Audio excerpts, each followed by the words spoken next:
The intention behind the idea of Amber Waves to begin with was to draw the public in and give people a very real tactile sense of where their food comes from.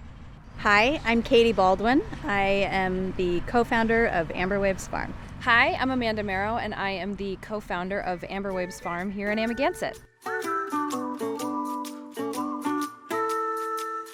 Amber Waves was founded in 2009, fresh off the heels of a farming apprenticeship that Katie and I did over at Quail Hill Farm in 2008. Amber Waves is a 501c3 nonprofit organization. The 4 key program areas that we pursue at the farm are new farmer training, so farmer apprenticeship, children's education, or really eater education since everybody eats, public open access to our space, so welcoming the whole community in for free to just be on a farm, and then the 4th is addressing food insecurity, so our collaborative relationships with food pantries. We started the apprenticeship program in our 4th season of the farm, so this is the 12th year of the apprenticeship program. It's a hands-on, fully immersive training season. People join us in April. They live in farm housing, which is off the farm that we rent, and stay with us through the month of October or November, so all the while they're getting hands-on experience, working in the fields and kind of developing the muscle memory, and then also we have developed a robust curriculum, so we're working the apprentices through sit-down classroom-style topics in soil health and pest and disease management, in weed control, in greenhouse propagation. When we think of our educational programming, we think of it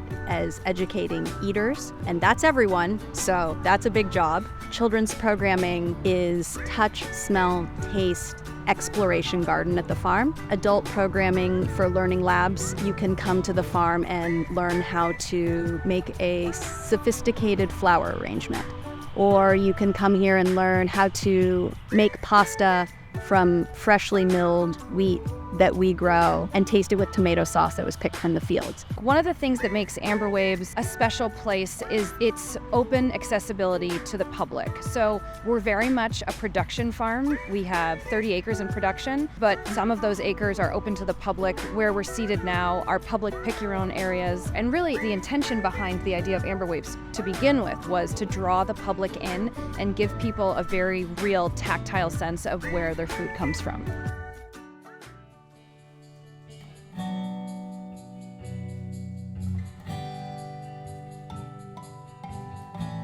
How are we at Amber Waves working to combat food insecurity? Food insecurity is, unless you're actively working in it on the East End, you might not expect East Hampton to be a place where people are hungry, but they are. It's kind of this invisible challenge. And so doing a direct link between people who grow food and people who need food seems pretty obvious. The logistics can be a little bit more challenging than just that. But the way that we have been able to help address food security is by planning for donations and planting extra that we know that we're going to give away. So for example, yesterday we donated 50 bins of zucchini, so that's 1,500 pounds of zucchini, which is excellent. We had a little bit more of a surplus this week than we thought, but it's excellent that that zucchini went to people who needed it. So our real role is kind of listening to the folks who are really embedded in the communities that are most at need and who already have distribution channels, and saying, what do you guys need? How much food do you need? How many people are you serving this week? And what can we do to fill that? Is it lettuce? Is it zucchini? What do you need from us? So we are growing food and distributing it to 6 food pantries on the East End on a weekly basis.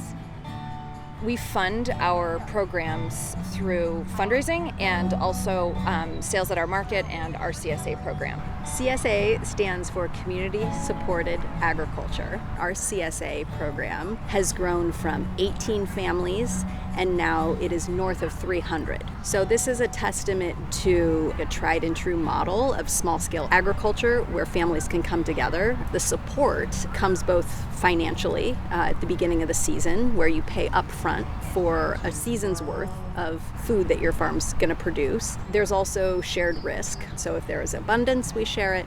And if there is failure, a flood, or any other climate challenge or pest-related challenge that you would face as a farmer with crop loss, that's shared as well. I think we have a typically challenging spring as we're surrounded by water. It keeps temperatures of soil and air cooler for longer. So we have certain tools and levers in place in farming where we can start seedlings in a greenhouse and then transplant them into a field under cover to help speed up their growth in the cool springs. Some really striking advantages of farming in a maritime climate are, we like to think that the salinity that is all around us, this salt air, lends extra flavor to our grains and to our crops.